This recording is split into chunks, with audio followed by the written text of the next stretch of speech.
Viewers. नमस्कार दर्शकों, मैं शीबा शेख और आप देख रहे हैं एमएनएस न्यूज। ब्रेक के बाद एक बार फिर स्वागत है आपका शाम की खबरों में। आइए एक नजर डालते हैं हेडलाइंस की ओर। केंद्रीय मंत्री सर्बानंद सोनोवाल ने आसियान भारत क्रूज वार्ता 2025 में भाग लिया। दिल्ली कांग्रेस प्रमुख देवेंद्र यादव ने आम आदमी पार्टी पर हमला किया। दिल्ली के राजौरी गार्डन में आम आदमी पार्टी कार्यकर्ताओं का विरोध प्रदर्शन। आइए देखते हैं खबरें विस्तार से। केंद्रीय मंत्री सर्बानंद सोनोवाल ने आसियान भारत क्रूज वार्ता 2025 में भाग लिया। केंद्रीय बंदरगाह एवं जहाजरानी मंत्री सर्बानंद सोनोवाल ने आसियान भारत क्रूज वार्ता 2025 के दौरान कहा कि भारत वैश्विक यात्रा जरूरतों को पूरा करने के लिए अपने बंदरगाहों की अग्रिम संचालक बनाने का लक्ष्य रखता है। उन्होंने बताया कि भारत का उद्देश्य आधुनिक और कुशल बंदरगाह नेटवर्क के माध्यम से क्षेत्रीय और अंतर्राष्ट्रीय स्तर पर यात्री और माल वितरण को बेहतर बनाना है, जिससे आर्थिक विकास को भी बढ़ावा मिलेगा। And this dialogue mainly to develop our collaboration, cooperation to each other, to promote the cruise industries that is very much potential, and to realize the fullest extent of its potentialities, and we are joining hands to each other to enhance the required initiative so that in the entire globe, in this part of the world, ASEAN and India can play a very, very important role. And also we want to have the major share of our participation in the promotion of ocean cruise, sea cruise, and river cruise. And as you all know, that in the last 11 years, under the dynamic leadership of Honorable Prime Minister Narendra Modi ji, in India, we could able to achieve a lot of milestones, particularly in the sea cruise. Up to 2014, the total number of passengers were limited to 84,000, and total call the port was 102. But because of the exemplary initiative, policy program, and timely implementations of different projects, we could able to develop world-class facilities for the cruise passengers by developing the world-class terminals, right from Chennai to the many parts. So as a result, the kind of call went up to 297, and total number of passengers went up to 5 lakhs. And in the inland waterways, river sector, river cruise, the number of passengers went more than that. Now, as you know, under the leadership of Honorable Prime Minister, we have launched Bharat Cruise Missions with an objective that by 2029 will increase the numbers of passengers up to 1 million in the sea and ocean cruise, and in the inland waterways it will be enhanced up to 1.5 million. That is the Mission 2030, and also that we have Amrit Kal Mission 2047. We are targeting to increase the numbers close to almost 50 lakhs. So this is the journey we have started at full of optimism and realistic approach, and after going through the global aspect of the activities or different initiative undertaken by the different nations, now India wants to be one of the leading nation in this sector. That is why, whether it is East Coast or West Coast, whatever potentials are there, by tying up with our next door neighbor, we want to develop the ecosystem so that like the passengers can be provided best quality service and operational legacy in the different ports can be promoted to a great extent as per the demand of the global passengers. आइए बढ़ते अगली खबर की ओर। दिल्ली कांग्रेस प्रमुख देवेंद्र यादव ने आम आदमी party पर हमला किया। दिल्ली कांग्रेस प्रमुख देवेंद्र यादव ने झुग्गियों को ढहाने के मामले में आम आदमी पार्टी द्वारा कांग्रेस पर लगाए गए आरोपों का जवाब दिया। उन्होंने कहा, हमने लगातार कहा है कि उन्होंने झुग्गियों में रहने वाले लोगों को अंधेरे में रखा है और भाजपा की बी टीम के तहत काम किया है। उन्होंने आगे बताया कि कल भी ऐसी ही स्थिति देखी गई जब अरविंद केजरीवाल झुग्गी वासियों के सामने कई बयान दे रहे थे, लेकिन हमारे सवालों का जवाब देने से बचते रहे। देखिए, बहुत दुख की बात है कि हम लगातार एक बात कहते आए हैं कि माननीय केजरीवाल जी जो आज घड़ियाली आंसू बहा रहे हैं, जो भारतीय जनता पार्टी के बी टीम के रूप में लगातार झुग्गी झोंपड़ी और गरीब लोगों को बरगलाने का काम कर रहे हैं, हम उनको समय समय पर एक्सपोज करते रहे हैं। कल भी कुछ ऐसी ही स्थिति दिल्ली में हुई जब केजरीवाल जी ने झुग्गी झोंपड़ी के हमारे साथियों के सामने बड़ी बड़ी बातें तो की, लेकिन जो सवाल हमने 10 सवाल कल उनसे किए थे, उनका एक भी जवाब उन्होंने दिया नहीं। वो उससे भागते नजर आए। हमारे सवालात बहुत सिंपल हैं। आप 11 साल रहे, आपने एक भी झुग्गी वाले को मकान देने का काम क्यों नहीं किया, जबकि 45,000 राजीव रत्न आवास योजना के तहत कांग्रेस ने 2015 में ही बनाकर तैयार कर दिए थे। आपने कभी भी कोर्ट में ये हलफनामा क्यों नहीं दिया कि अगर झुग्गी टूटती हैं तो हम उनको अल्टरनेट जगह देने का काम करेंगे? या आपने जिस तरीके से वादे किए पिछले 11 साल में और उसको ऊपर खरा उतरने का काम नहीं किया, तो ये कहीं ना कहीं एक ऐसी उनकी सोच है जिसके तहत उन गरीब आदमियों को आप बरगला तो रहे हैं, आप पुनः एक बार उसी रास्ते पर लाने का काम कर रहे हैं। आप कब थे 11 साल, आप क्यों सोते रहे, इनको क्यों नहीं मकान दिए? इनके लिए क्या आपने पिछले 11 साल में एक भी नया मकान बनाने का काम किया? नहीं बनाया गया। जो बने बनाए मकान थे उनको देने का काम नहीं किया। आपने पॉलिसी 2015 तक तो बना दी, लेकिन 15 के बाद एक भी मकान नहीं दिया, तो क्या 2025 तक इन लोगों की आबादी नहीं बढ़ी? क्या कभी आपने सोचा कि केंद्र सरकार, जब भारतीय जनता पार्टी लगातार ये प्रयास कर रही थी कि गरीबों को हटाया जाए, चाहे वो रेलवे के थे या अन्य जगह पर जब जब नोटिस हुए और तोड़फोड़ हुई, क्या आपको प्रयास नहीं किया करना चाहिए था कि एक ऑर्डिनेंस लाके इनके ऊपर एक कारपेट इनको मदद की जा सकती? तब भी कांग्रेस ही सामने आई थी, तब भी कांग्रेस सुप्रीम कोर्ट जाकर लोगों के लिए स्टे लेकर आई थी।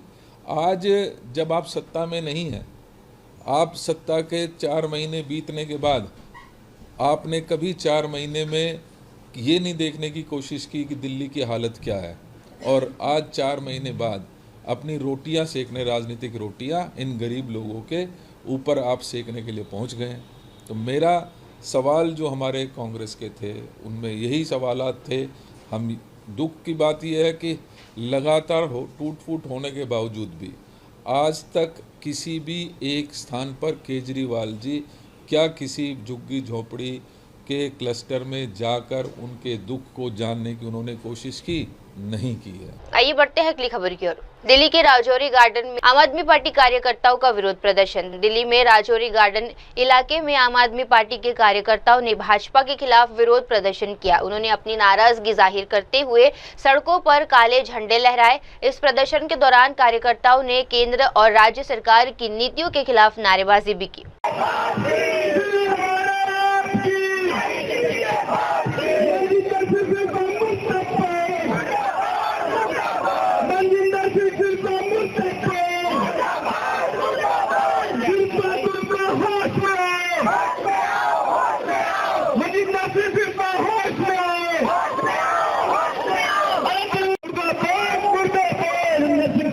मुर्दाबाद, हरिंदर सिंह सिरसा मुर्दाबाद, हरिंदर सिंह सिरसा होश में आओ,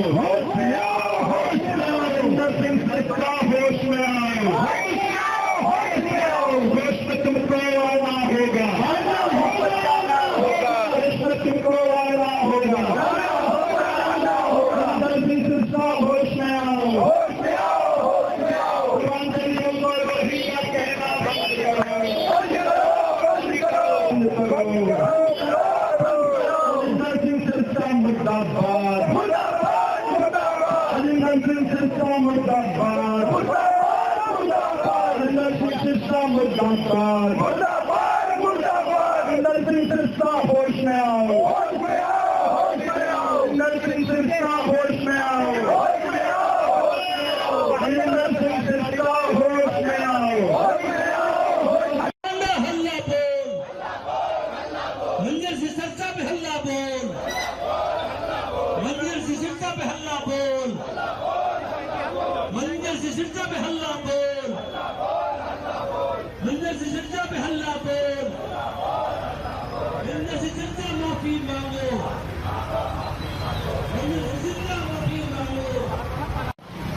आइए बढ़ते हैं अगली खबर की ओर। 6 से 7 जुलाई को रियो ब्राजील में 17वां ब्रिक्स शिखर सम्मेलन। विदेशी मंत्रालय के सचिव दम्मू रवि प्रधानमंत्री नरेंद्र मोदी की आगामी ब्राजील यात्रा और ब्रिक्स शिखर सम्मेलन की जानकारी दी है। ब्राजील का 17वां शिखर सम्मेलन 7 से 6 जुलाई को रियो ब्राजील में आयोजित किया जाएगा। मुख्य कार्यक्रम 6 जुलाई को होगा, जहां वैश्विक स्तर पर महत्वपूर्ण विषय पर चर्चा होगी। इस बार सम्मेलन का विषय है समावेश और सतत शासन के लिए वैश्विक दक्षिण सहयोग को मजबूत करना। 6 जुलाई को पहले एजेंडा आइटम को तैयार पर वैश्विक शासन में सुधार पर चर्चा होगी, जिसमें केवल पूर्व सांसद देशों के नेता भाग लेंगे। इसके बाद दूसरा एजेंडा आइटम होगा शांति और सुरक्षा, जो एक कार्य लंच के दौरान विस्तृत रूप से उठाया जाएगा।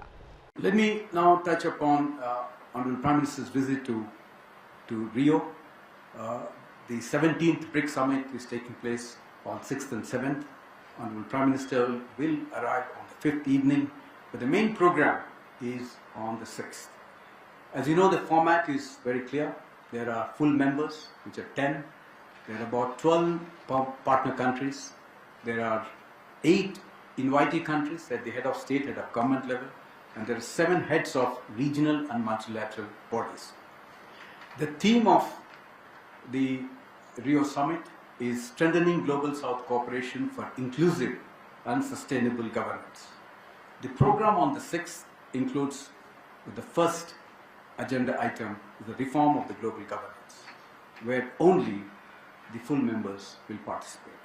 And thereafter, there is the second item on the agenda, the peace and security, which is in the working lunch format, where the leaders will discuss the agenda item, and all of this will be captured in the leaders' statements, which will be will be seen as deliverables.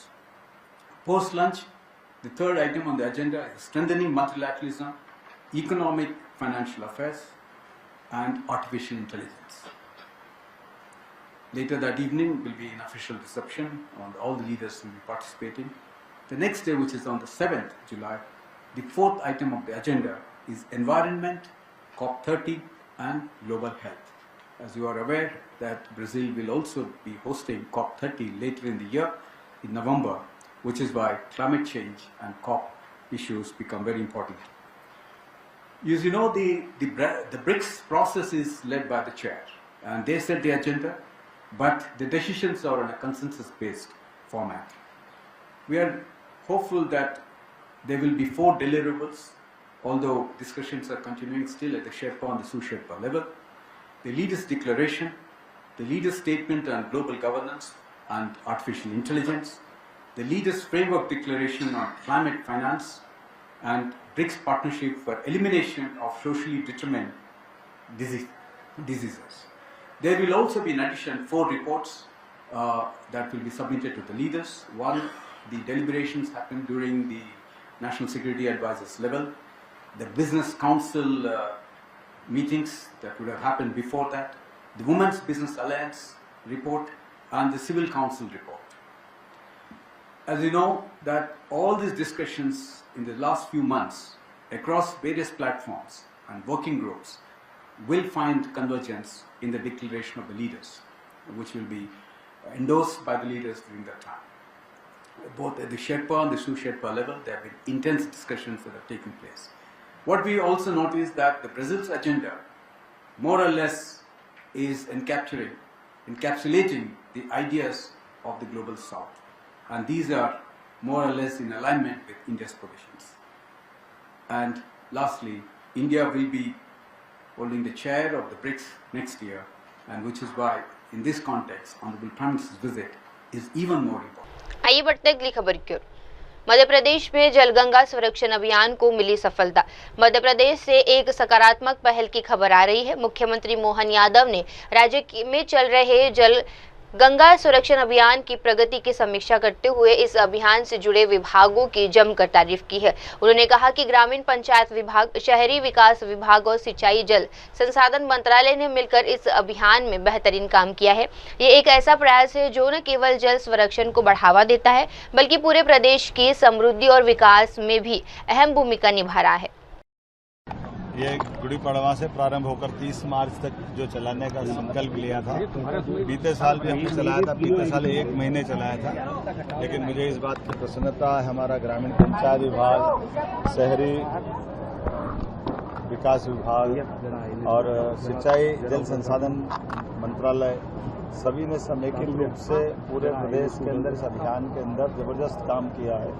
इसमें 9000 से ज़्यादा तो कुएं, बावड़ी, तालाबों की जल रचनाओं पे काम हुआ है। लगभग 84,000 से ज़्यादा हमारे नए खेत तालाब की रचनाएं हुई हैं। 1,500 करोड़ से ज़्यादा के कामों का एक तरह से ये संकल्प इस आधार पे हमारी 64 लाख हेक्टेयर का है, अपने 55 लाख हेक्टेयर सिंचाई और फिर आप करेंगे 100 लाख हेक्टेयर 100 लाख हेक्टेयर सिंचाई का जब संकल्प 5 साल के अंदर पूरा करने वाला, जब 100 लाख हेक्टेयर की सिंचाई का संकल्प हमारा पूरे प्रदेश के लिए 5 साल का है, ऐसे में बूंद बूंद जल बचाकर किसानों की बेहतरी के लिए काम करने का, लेकिन केवल पीने का पानी नहीं, पीने का पानी, उद्योगों के लिए पानी, सिंचाई के लिए पानी, सभी जल रचनाओं पे जो तीर्थ यात्री निकलते हैं, नर्मदा परिक्रमा पथ बनाते हुए छायादार शेड बनाना, परिक्रमावासियों को सब प्रकार की सुविधा दिलाना, और ये जलगंगा संरक्षण अभियान का एक दौर पूरा हुआ। अब वृक्षारोपण का दूसरा दौर चालू होगा, जिसमें एक पेड़ माँ के नाम के आधार पर बगिया बनाने का 900 करोड़ का हमारे ग्रामीण पंचायत विभाग ने नया संकल्प लिया है। कुल मिलाकर के हमारी प्रकृति की प्रदत्त इन सुविधाओं के आधार पर प्रदेश समृद्ध हो, किसानों की, गरीबों की, सबकी जिंदगी में बेहतर आए, बूंद बूंद जल भी बचाएं और पर्यावरण की तरफ से पौधारोपण करते हुए ऑक्सीजन का ये जो ओजोन का संकट है, उस संकट में मध्य प्रदेश अपनी भूमिका अदा करे। यद्यपि देश के अंदर जो वन, जितना वन है, उसकी बड़ी एक धरोहर हमारे पास है, जिसके आधार पर हमारी 300 से ज़्यादा नदियाँ जल प्रवाहित करते हुए पूरे देश को समृद्ध करती है। आइए हम सब संकल्प करें, जल संरक्षण अभियान के आधार पर इन सारी प्रकार से व्यवस्थाओं पर काम करें। आज दादा धुनीवाले के दरबार में भी यहाँ के निर्माण का एक नया सूर्य निकला है। वर्षों तक किसी न किसी कारण से निर्माण रुका पड़ा था। आज हमने उसमें भी जाकर उस अभियान का हिस्सा बनना है। लेकिन खंडवा जिला पूरे देश के सभी जिलों में भूगर्भ जल भंडारण की दृष्टि से यह फर्स्ट आया है। मेरी अपनी ओर से खंडवा वालों को बधाई, और आने वाले समय में जल शक्ति मंत्रालय के माध्यम से भारत सरकार के आशीर्वाद, माननीय मोदी जी, माननीय पटेल साहब और हमारे मंत्री श्रीमान तुलसी सिलावट जी, हमारे माननीय मंत्री माननीय प्रहलाद पटेल जी, कैलाश जी, हम लगातार काम में लगे तो ताप्ती मैया के माध्यम से 1 लाख हेक्टेयर की नई सिंचाई क्षमता का इस बुरहानपुर और खंडवा जिले को लाभ मिलने वाला। मेरी अपनी ओर से बधाई। आइए बढ़ते अगली खबर की ओर। पूर्व केंद्रीय मंत्री सतपाल सिंह समेत कई नेताओं ने जताया समर्थन। 25 जून की शाम एक छात्रा के साथ दक्षिण कलकत्ता लॉ कॉलेज परिसर में सामूहिक बलात्कार की दुखद घटना ने पूरे समाज को हिलाकर रख दिया है। इस मामले में भाजपा ने कड़ा रुख अपनाया है। भाजपा की तथ्यन्वेषी टीम, जिसमें शामिल है पूर्व केंद्रीय मंत्री सतपाल सिंह, पूर्व केंद्रीय मंत्री मीनाक्षी लेखी, लोकसभा सांसद बिलिप्त कुमार देव और राज्यसभा सांसद ममन कुमार मिश्रा, घटनास्थल पर जाकर पीड़िता और उनके परिवार का समर्थन किया। इसके साथ ही पार्टी के पश्चिम बंगाल अध्यक्ष सुकांत मजुमदार और विधायक अग्निमित्रा पॉल भी मौजूद थे। टीम ने मौके पर मौजूद प्रदर्शनकारियों के साथ मिलकर घटना के खिलाफ आवाज उठाई और न्याय की मांग भी की।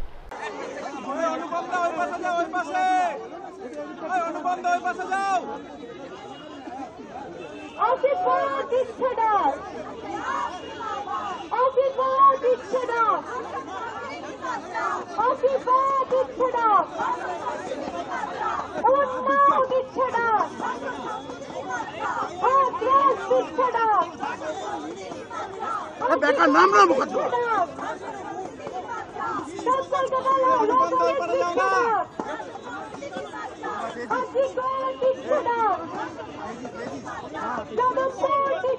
सर इधर सर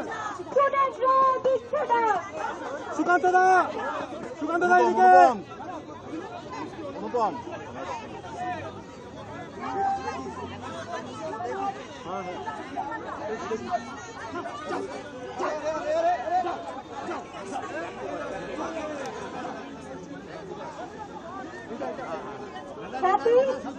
আমরা আজকে এখানে রাত দখল অধিকার দখলের পক্ষ থেকে জড়ো হয়েছি।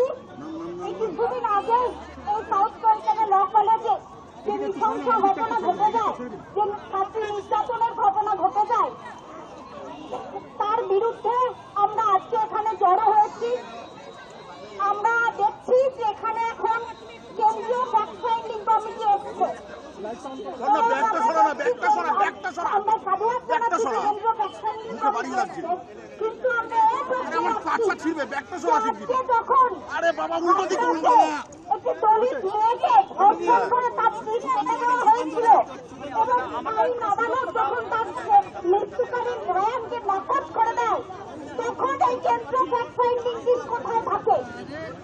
আমরা এই প্রশ্ন রাখছি। আজকে যখন ধর্ষণের পর ধর্ষকদের সমর্থনে জাতীয় পতাকা নিয়ে মিছিল করে বিজেপি, তখন এই কেন্দ্রীয় ফ্যাক্ট ফাইন্ডিং টিম কোথায় থাকে? আমরা প্রশ্ন করছি। দর্শকদেরকে যদি না মুক্তি দিয়ে দেওয়া হয় এবং তাদেরকে ফুলমালা দিয়ে বরণ করা হয়, তখন এই কেন্দ্রীয় ফ্যাক্ট ফাইন্ডিং টিম কোথায় থাকে? আমরা আজকে মনে করি, আজকে যখন আমরা অভয়ার বিচারের দাবি তুলেছিলাম, আজকে অভয়ার বিচারের দাবিতে যখন আমরা রাস্তায় নেমেছিলাম, যখন আমরা বলবেন না এখানে কিছু দাবি আমাদের আমরা দাবি তুলছি যে একইভাবে আমরা আমাদের ভূষণের বিরুদ্ধে সরব হয়েছিলাম।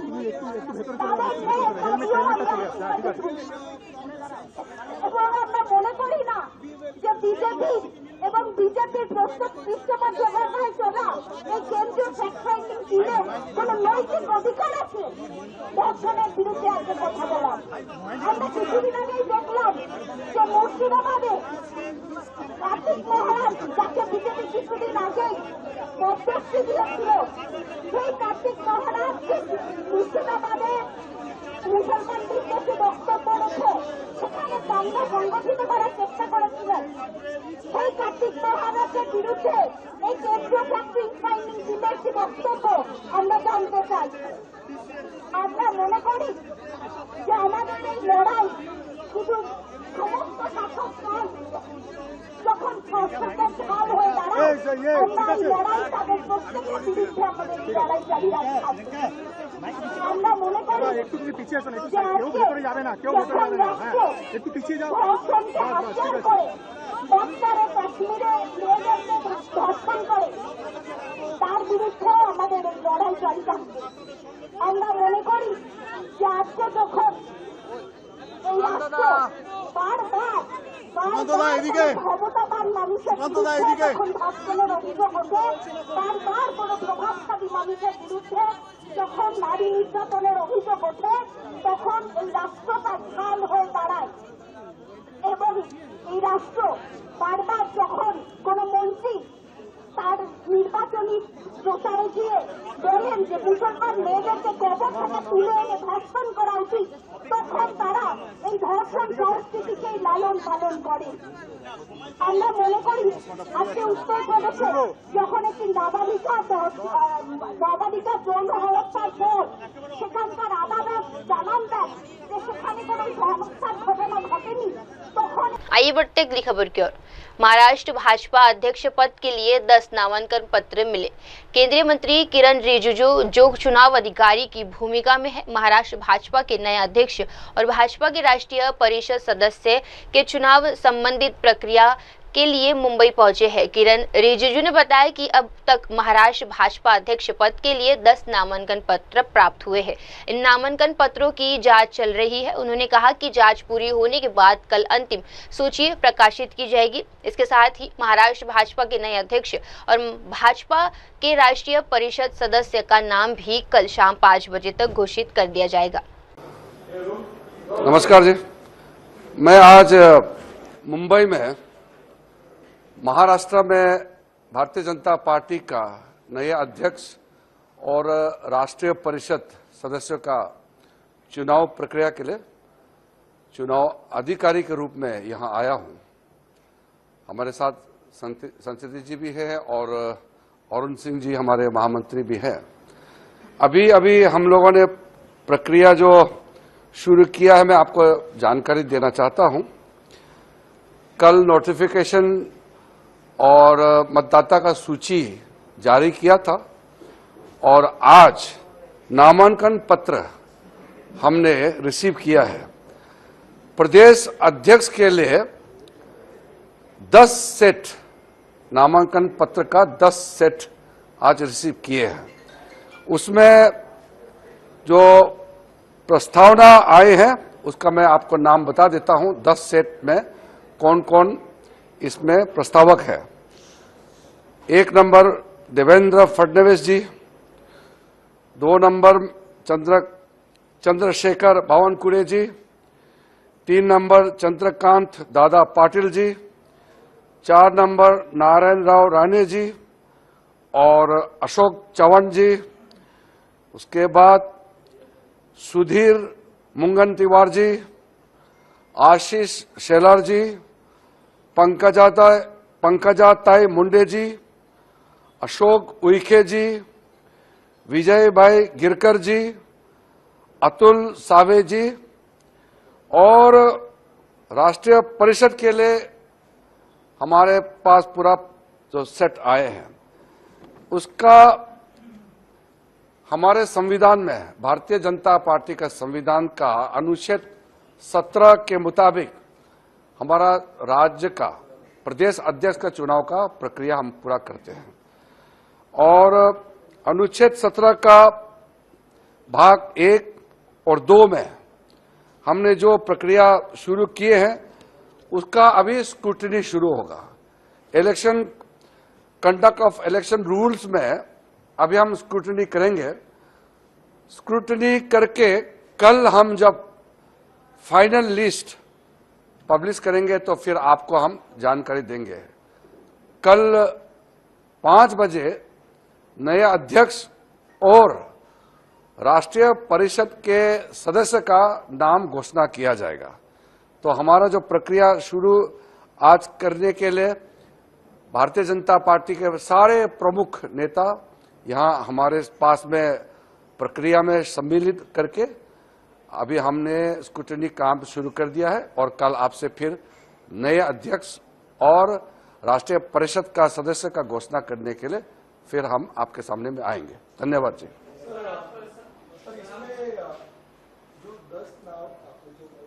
हाँ, ऐसा है, वो तो हम वैसे बता सकते हैं, लेकिन हम स्क्रूटनी करने के बाद डिटेल बताने से ज्यादा अच्छा है, क्योंकि अभी स्क्रूटनी करेंगे, किसका नाम गिरेंगे किसका नाम उठेंगे हम अभी तो कह नहीं सकते हैं।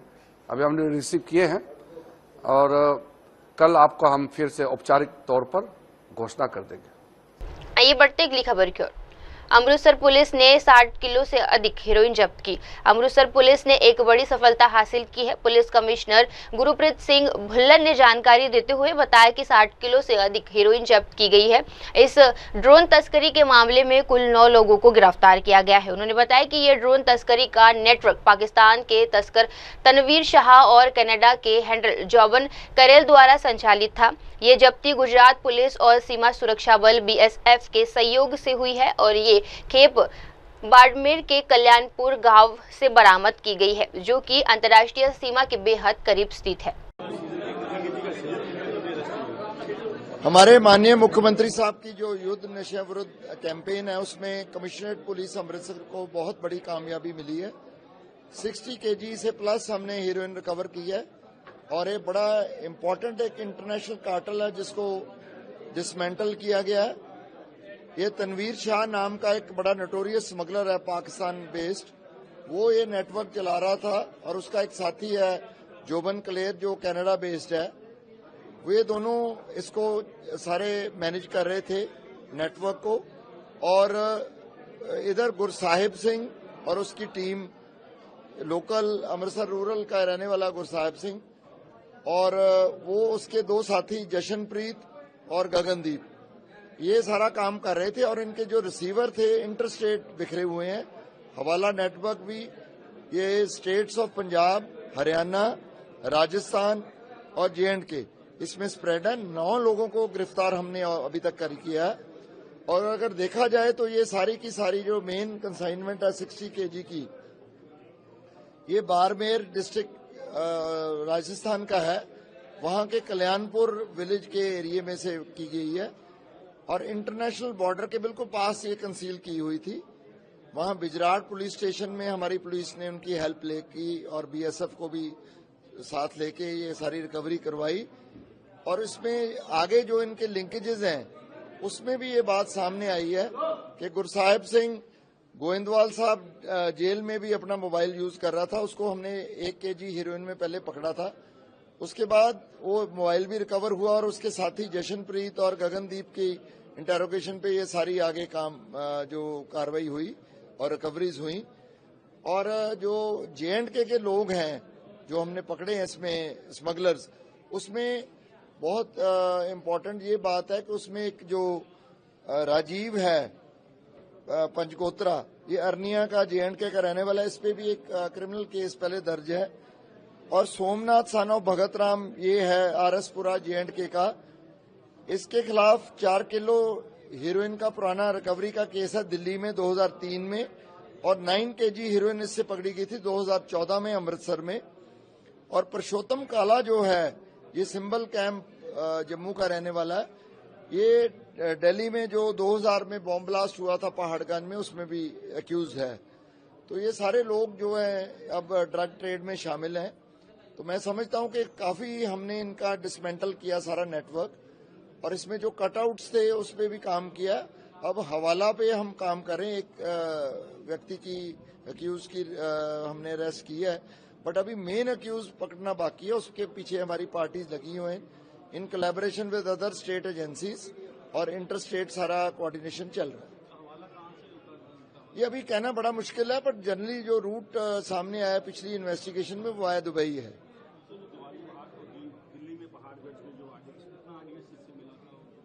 ये मुझे अभी याद नहीं, वो तो पर वो इम्पोर्टेंट केस था, वहां उसमें अरेस्ट हो चुका है ये पुरुषोत्तम सिंह। मैं ये बताना चाहता हूं कि बंदे क्रिमिनल प्रवृत्ति के हैं। अब ये नार्को टेररिज्म वाली बात जो सामने आती है वो क्योंकि वही लोग हैं, वही चैनल्स हैं और वही स्मगलर्स के थ्रू हार्डवेयर या एक्सप्लोसिव भी आता है। और मैं ये समझता हूं कि हमारे बॉर्डर पे काफी सख्ती की गई है और हमारा इधर भी जो पंजाब में हमारे मुख्यमंत्री साहब के जो आदेश से काफी ज्यादा इन्फोर्समेंट ड्राइव में बहुत पंच आया है और उससे जो ये शिफ्ट किया है इन्होंने बेस दूसरे स्टेट्स में। डेफिनेटली जी, इसमें हम लगे हुए हैं। अभी लोग कुछ भागे हुए हैं इसमें, क्योंकि जब बात निकल जाती है तो कोई ना कोई उनको अलर्ट हो जाता है, बट बड़ी जल्दी उनको भी पकड़ा जाएगा और आपके साथ सामने ये सारे खुलासे और किए जाएंगे। उनको उनमें नामजद किया जी और उनको उनके खिलाफ जो कार्रवाई बनती है, हमारी जो फॉर्मेलिटीज है वो इमीडिएटली इनिशिएट की जा रही है। आइए बढ़ते अगली खबर की ओर। दिल्ली में एंड ऑफ लाइफ वाहनों को हटाने की तैयारियां। मुख्यमंत्री रेखा गुप्ता ने बताया कि सुप्रीम कोर्ट और CAQM समेत प्रदूषण नियंत्रण संस्थाओं ने बार बार कहा है कि end of life vehicles ELV को चरणबद्ध तरीके से हटाया बहुत जरूरी है। उन्होंने स्पष्ट किया कि ऐसे पुराने और प्रदूषण फैलाने वाले वाहनों को पेट्रोल नहीं दिया जाना चाहिए ताकि प्रदूषण नियंत्रण को प्रभावी बनाया जा सके। सरकार इस पर गंभीरता से विचार कर रही है कि इसे कैसे लागू किया जाए और इसके लिए पेट्रोल पंप पर कैमरे लगाने का सुझाव भी सुप्रीम कोर्ट ने दिया है। देखिए, दिल्ली के पॉल्यूशन को देखते हुए माननीय सुप्रीम कोर्ट और पॉल्यूशन कंट्रोल बॉडीज जो हैं CAMQ इत्यादि सब लोग इस विषय की संगीनता को देखते हुए लगातार ये बात कह रहे हैं कि एंड ऑफ लाइफ व्हीकल्स को बंद किया जाना चाहिए। और बंद किया जाना मतलब जिनको पेट्रोल ना मिले, उनको पेट्रोल नहीं दिया जाए। वो लगातार इस बात की चर्चा, प्रेशर माननीय कोर्ट के आदेशानुसार दिल्ली में चल रही है। हम भी ये सोचते हैं कि ये चीजें किस तरीके से इम्प्लीमेंट हो, सरकार भी उसको देख रही है। कैमरों के ऊपर बहुत बड़ी इसमें डिपेंडेंसी है कि पेट्रोल पंप पे जो कैमरों की बात माननीय कोर्ट द्वारा की गई, हम भी उसकी वायबिलिटी देख रहे हैं कि दिल्ली में यदि कार्रवाई ये शुरू होती है तो उसका इम्प्लीमेंटेशन ठीक से हो, लोगों को दिक्कतें ना आए, लोगों के संज्ञान में भी चीजें रहे। अपनी ओर से सरकार पूरा प्रयास कर रही है कि ये चीजें आराम से हो पाएं और उसको हम अभी भी काम कर रहे हैं उस सारे विषय पे और देखते हैं किस तरीके के आदेश पे काम। MLA लॉन्च जो है, ये मैं आज स्वागत करती हूँ सभी MLAs का, और ये एक ऐसी सुविधा है जो सभी MLAs को मिलनी चाहिए थी। इससे पहले की जो सरकारें थी, हम सब ने देखा कि किस तरीके से इस प्रेमिसेस में, जिसे सचिवालय कहा जाता है, जहाँ पे जनता के लिए एक द्वार खुले होने चाहिए थे, वहाँ पे पिछली सरकारों के राज में ना तो MLA अंदर आ पाए, ना पत्रकार अंदर आ पाए, ना कोई डेलीगेशन आ पाता था, कोई भी किसी के लिए अवेलेबिलिटी, एक्सेसिबिलिटी थी ही नहीं। आज सरकारें जिस तरीके से काम कर रहा है, प्रशासन, हम लोग चाहे पत्रकार हो, चाहे विधायकगण हो, चाहे समाज के अन्य वर्गों के लोग हों, या वो सब लोग यहाँ आ पाते हैं। मुझसे मुख्यमंत्री के नाते, मंत्रीगणों से, अफसरों से, सबसे वो मिल पाते हैं। और इसी श्रृंखला में हमने आज MLA लॉन्च का जो उद्घाटन किया, वो भी यही है कि हमारे सभी माननीय विधायकगण यहाँ आएं, अपने काम करवाएं, अधिकारियों से मिले, अपनी मीटिंग होस्ट कर सकते हैं और यहाँ पे बैठ के चर्चा कर सकते हैं। तो ये एक पॉजिटिव एस्पेक्ट है सरकार का और ये बदलाव भी है, ये दिखाता भी है कि किस तरीके से आज की सरकार पिछली सरकारों से भिन्न है। आइए बढ़ते अगली खबर की ओर। हुबली मेयर चुनाव में भाजपा के 2 पार्षद भारी बहुमत से विजयी। केंद्रीय मंत्री प्रहलाद जोशी ने हाल ही में हुबली में कहा कि मेयर चुनाव में भाजपा के 2 पार्षदों ने भारी बहुमत से जीत दर्ज की है। प्रहलाद जोशी ने कर्नाटक सरकार की कार्यप्रणाली पर गंभीर आरोप लगाए हैं। उनका कहना है कि पिछले 2 वर्षों में राज्य सरकार ने विकास के लिए कोई ठोस काम नहीं किया है। उन्होंने बताया कि कर्नाटक सरकार ने नगर निगम को अब तक 300 करोड़ रुपए से अधिक का भुगतान नहीं किया है। इसके चलते नगर निगम का कार्यक्षमता पर असर पड़ रहा है और शहर के विकास कार्य प्रभावित हुए हैं। Hubli Dharwad 24th mayor election has been conducted, and as you all know, with a good majority, two corporators of the BJP, one Srimati Jyoti Patil, another one Sri Santosh Chavan, both have been elected as mayor and deputy mayor. In last more than a decade,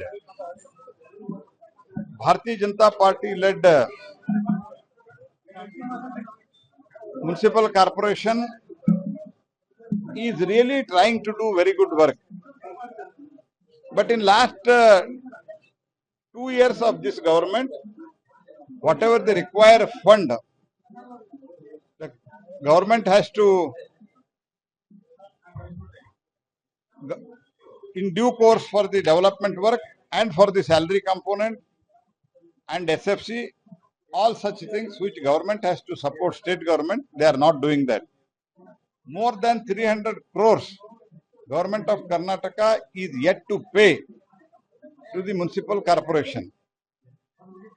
They are delaying it and they are not cooperating because there is a BJP rolled body in the municipal corporation, and recently, very recently, this government has said that even the salary component we are not able to pay. Means, in a way, this government, state government, has become bankrupt. So for that, I strongly appeal to them, because it is a BJP ruled government, you cannot have stepmotherly attitude, and you improve your financial condition and release whatever the fund needs to be released. आइए बढ़ते अगली खबर की ओर। Kolkata case में मंत्री शशि पांजा का भाजपा पर पलटवार। कोलकाता लॉ कॉलेज में कथित सामूहिक बलात्कार के मामले में राजनीतिक बयानबाजी तेज हो गई है। पश्चिम बंगाल की मंत्री डॉक्टर शशि पांजा ने भाजपा की तथ्य खोजी टीम की राज्य में मौजूदगी पर प्रतिक्रिया देते हुए कहा, ये इस बयान का प्रमाण है कि पश्चिम बंगाल में लोकतंत्र जिंदा है। उन्होंने कहा कि ये एक राजनीतिक प्रतिनिधि मंडल है, लेकिन जब टीएमसी ने हरत का या त्रिपुरा जैसे भाजपा शासित राज्यों में इसी तरह जाने की कोशिश की थी, तब उन्हें रोक दिया गया था। इससे ये फर्क साफ होता है कि भाजपा शासित राज्यों की तुलना में पश्चिम बंगाल में लोकतंत्र की स्थिति बेहतर है। देखिए, पहली तो बात यह है कि पश्चिम बंगाल में गणतंत्र है। इसका दृष्टांत, इसका उदाहरण इस बात से है कि ये जो फैक्ट फाइंडिंग कमेटी है, दरअसल ये तो भाजपा के कुछ प्रतिनिधि आ रहे हैं, तो एक राजनीतिक डेलीगेशन है ये, और वो आके बंगाल आएंगे, घूमेंगे और देखेंगे। लेकिन जब हमारी डेलीगेशन, तृणमूल कांग्रेस के प्रतिनिधि जब उत्तर प्रदेश पहुंचने की कोशिश की हाथरस, या जब त्रिपुरा जाने की कोशिश की, जब असम में जाने की कोशिश की, तब उनको रोका गया। तो इससे ये प्रमाण है कि पश्चिम बंगाल में गणतंत्र है और उन राज्यों में, भारतीय जनता पार्टी के शासित राज्यों में गणतंत्र नहीं। दूसरी बात, सच्चाई क्या है? सच्चाई ये है कि कलकत्ता पुलिस 12 घंटे जब गुजरे कि वो कंप्लेंट आया, आरोप आया, उन आरोपियों को पकड़ा, 3 लोगों को पकड़ा और उनको पुलिस ने कस्टडी में लिया। जांच पड़ताल शुरू हुई समय अनुसार, और जो पीड़िता है उसकी स्टेटमेंट भी रिकॉर्ड की गई। इन लोगों से मोबाइल वगैरह उठवा लिया गया। उसके बाद जो गार्ड है उसको भी अरेस्ट किया गया, और इसी दौरान 9 मेंबर कोलकाता पुलिस के पुलिस आधिकारिक को लेके 9 मेंबरों का भी टीम शुरू हुआ है, जिसको कहते हैं स्पेशल इन्वेस्टिगेशन टीम, और ये टीम कर रही है। ये असली सच्चाई है, ये तत्परता और काम चल रहा है। क्योंकि जो पीड़िता है उसके फैमिली मेंबर्स ने भी ये कहा है कि जिस तरीके से वो आश्वस्त हुए हैं कि जिस तरीके से कलकत्ता पुलिस काम कर रही है, इससे वो उनको आश्वासन मिला है कि उसकी बेटी को न्याय मिलेगा। और यूं तक भी जब नेशनल कमीशन फॉर वुमेन आया तो उन्होंने इनकार कर दिया उनसे मिलने। अब ये सब है असली सच्चाई। अब ये सच्चाई जो है, ये फैक्ट फाइंडिंग कमेटी के जो लोग आए हैं, इनकी असली सच्चाई क्या है? कौन लोग आए? विप्लव देव, मनन मिश्रा, सत्यपाल सिंह और मीनाक्षी लेखी। इनकी सच्चाई क्या है? हाँ, ये ठीक है कि एक 5 स्टार होटल में रहेंगे, अच्छा खा पी के यहाँ के गाड़ी वाड़ी लेके ये लोग आएंगे जगह। लेकिन सच्चाई क्या है विप्लव देव की? आप तो रह चुके हैं विप्लव देव, आपके राज्य में त्रिपुरा में आप मुख्यमंत्री थे। आपके शासन कालों में प्रेस और प्रेस की आजादी पूर्ण शून्य थी। प्रेस के लोगों पे हमला होता था, रिपोर्टरों पे हमला होता था, खून तक भी होता था। इस तरीके के खून और बलात्कार होते थे, आप कुछ नहीं करते थे। कौन? विप्लव देव। यही तो उनका रिकॉर्ड है, ट्रैक रिकॉर्ड ये है। और ये आए हैं सच्चाई जांच करने के लिए। मनन मिश्रा जो है वो क्या जांच करेंगे? वो ये कहते हैं, उनका सोच देखिए, पहले सोच से ही समझ आता है कि किस तरीके से वो देखेंगे, किस चश्मे से देखेंगे इस घटना को जो लॉ स्टूडेंट के ऊपर हुआ है। मनन मिश्रा का कहना ये है कि अगर कोई भी पीड़िता आके, ये पहले बोल चुके हैं, पीड़िता आके बोलेगी कि मेरे ऊपर यौन अत्याचार हुआ है, उसके उस कंप्लेंट को, उस आरोप को कोई फेस वैल्यू में नहीं लेना चाहिए। ये इनकी सोच है।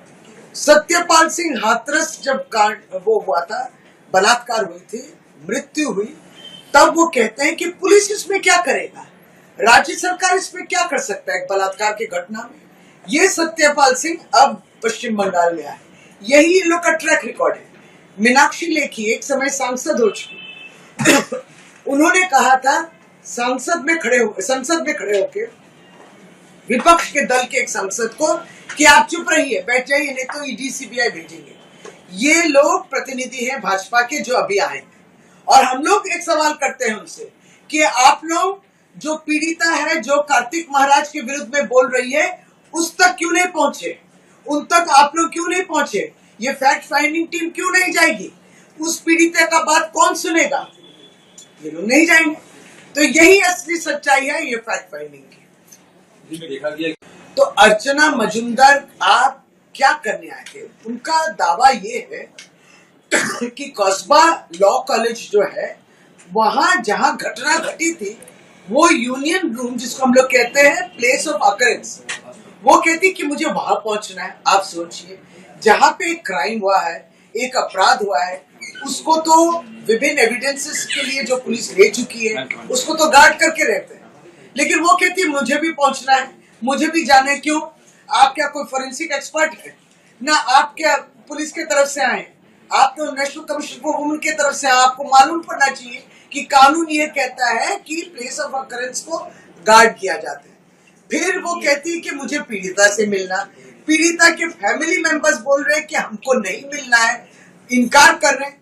तो ये सब उनको समझना है ना, वो जोर जबरन जाएगी।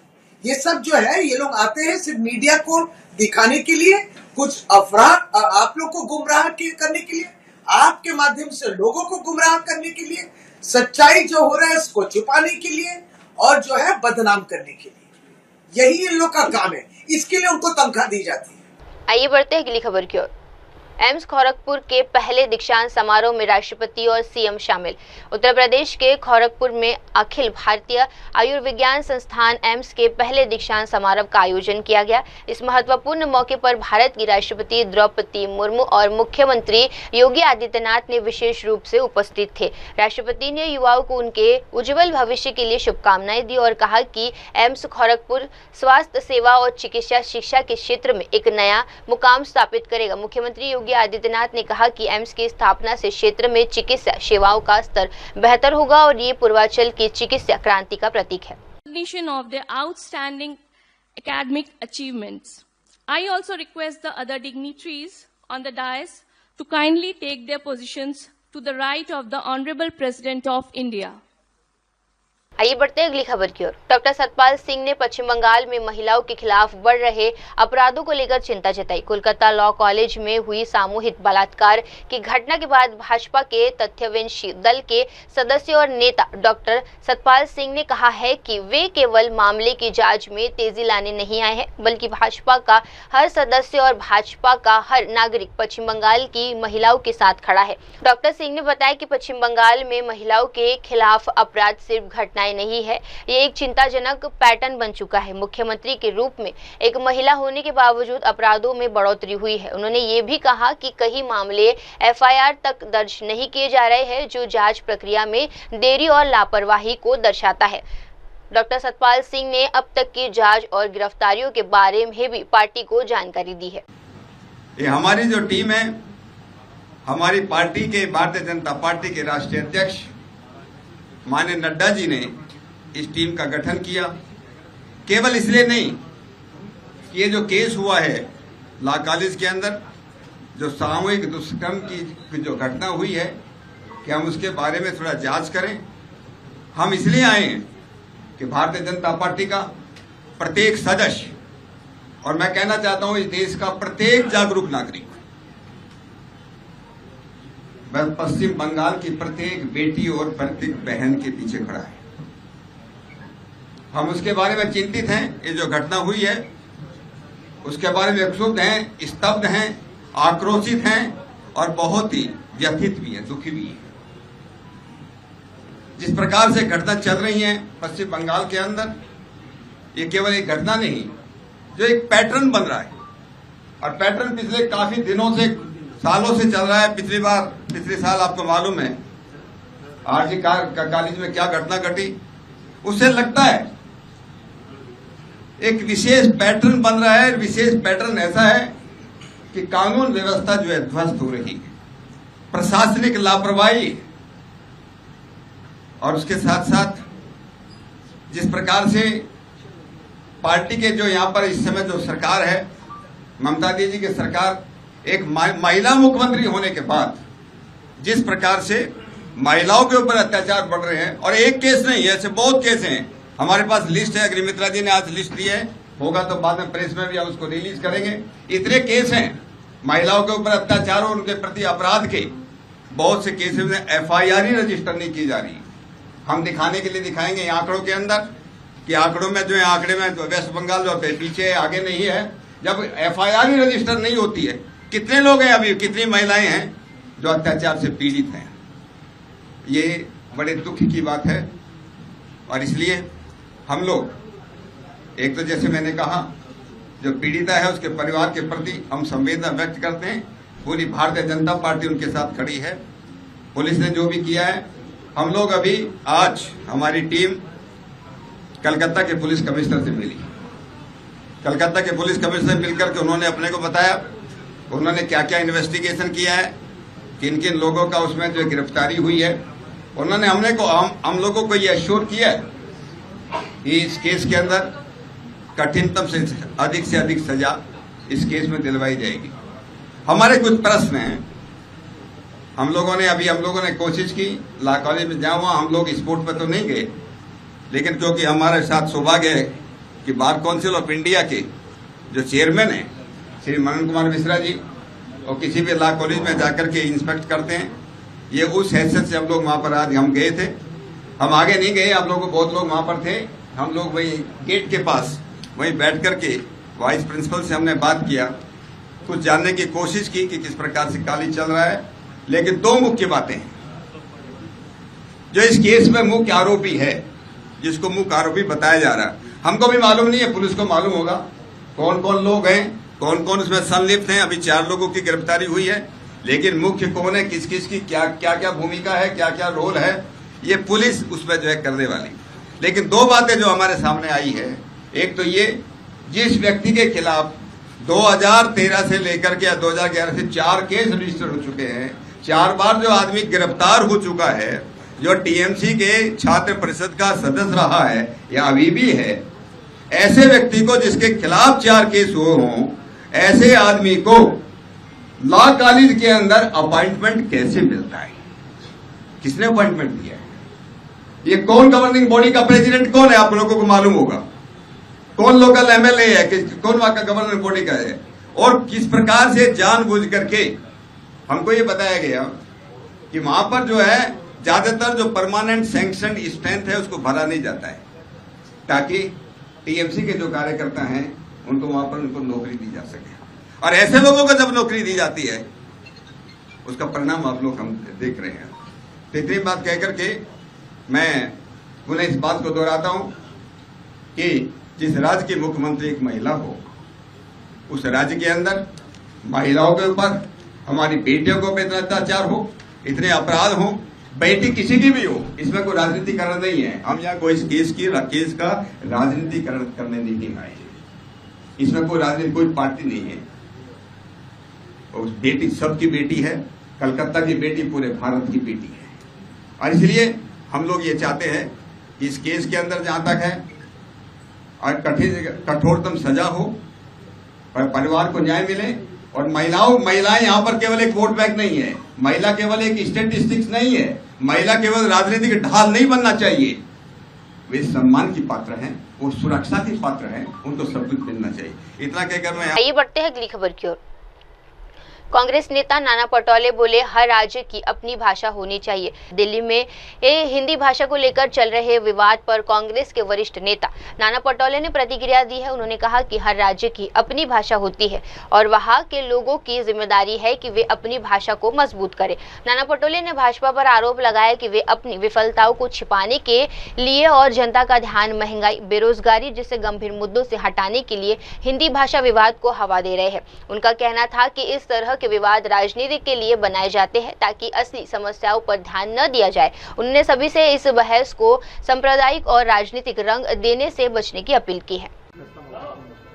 देखो, बीजेपी का फेलियर जो है वो छुपाने के लिए इस तरह की नौटंकी बीजेपी कर रही है और वो स्पष्ट हो रहा है, क्योंकि हर राज्यों की एक भाषा है, उसका हर राज्यों के अपने अपने भाषाओं को उसको मजबूती करना ये उन राज्यों के जनता का काम होता है और उनका अधिकार होता है, वो हमारे संविधान ने कहा है।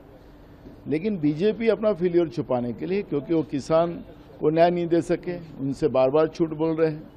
बेरोजगारों का इशू है, उसमें वो बार बार बेरोजगारों को बार बार फंसा रहे हैं, महंगाई नहीं रोक सक रहे हैं। देश की सरकार जो उनका जो फेलियर है मोदी के सरकार का, वो छुपाने के लिए इस तरह की कहानियां बनाकर लोगों को डाइवर्ट करने का जो पाप कर रही है वो स्पष्ट होता है। और आपने देखा होगा कि सरकार ने जीआर निकाला और वापस भी ले लिया। इसका मतलब है कि विशु को डाइवर्ट करने का जो खेल खेला जाता है वो स्पष्ट है। और बीजेपी का और जो महायुति की जो सरकार है उनका फेलियर उसमें स्पष्ट दिखता है। बीजेपी चीफ को चीजें चल रही हैं, कल 5 बजे तक होगा, कैसे आप इस देखते हैं? देखो, अभी राष्ट्रीय अध्यक्ष में भी इनका मारामारी चल रही है बीजेपी की, हर स्टेट में चल रही है। जिस तरह से बीजेपी अपने ही जाल में फंस गई है, उसी का दर्शन है कि राष्ट्रीय अध्यक्ष बीजेपी का और स्टेट अध्यक्ष का भी जो महाराष्ट्र में जो झगड़ा चल रहा है वो स्पष्ट दिखता है। आज मीटिंग में क्या आप लोग संगठन के बारे में चर्चा हुई है और उसका पूरा प्रोग्राम हमारे इंचार्ज और पीसीसी और सीएलपी वहाँ पे बता रहे हैं। आज शाम आप लोग मुलाकात के हिसाब से हिंदी को लेकर क्या महाराष्ट्र में आप लोग कुछ बड़े लेवल पे करने जा रहे हैं इसको लेकर? बहुत सारे प्लान बनाए हैं और उसके बारे में हमारे इंचार्ज उस पर बात करें। आइए बढ़ते हैं अगली खबर की ओर। योगी आदित्यनाथ ने कहा, एम्स पहले एक सपना था। गोरखपुर में अखिल भारतीय आयुर्विज्ञान संस्था एम्स के प्रथम दीक्षांत समारोह के अवसर पर उत्तर प्रदेश के मुख्यमंत्री योगी आदित्यनाथ ने अपने भावुक और प्रेरणादायक संबोधन में कहा कि 2014 से पहले एम्स गोरखपुर केवल एक सपना था, लेकिन आज जब इसका पहला बैच पास होकर निकला है तो हम सब में गर्व और उत्साह है। उन्होंने कहा कि लगभग 8 साल पहले इस क्षेत्र में बच्चों में एक इन्फ्लुएंजाइटिस बीमारी के कारण डर का माहौल था। पिछले 40 वर्षों में इस बीमारी से 50,000 से अधिक बच्चों की जान चली गई थी, लेकिन 2014 के बाद हमने बीआरडी मेडिकल कॉलेज में क्षेत्रीय अनुसंधान केंद्र और एम्स गोरखपुर के रूप में मजबूत संस्थान प्राप्त किए हैं। लेकिन 2014 के बाद हमने बीआरडी मेडिकल कॉलेज में क्षेत्रीय अनुसंधान केंद्र और एम्स गोरखपुर के रूप में मजबूत संस्थान प्राप्त किए हैं। एम्स क्या एक सपना था गोरखपुर के लिए 2014 के पहले?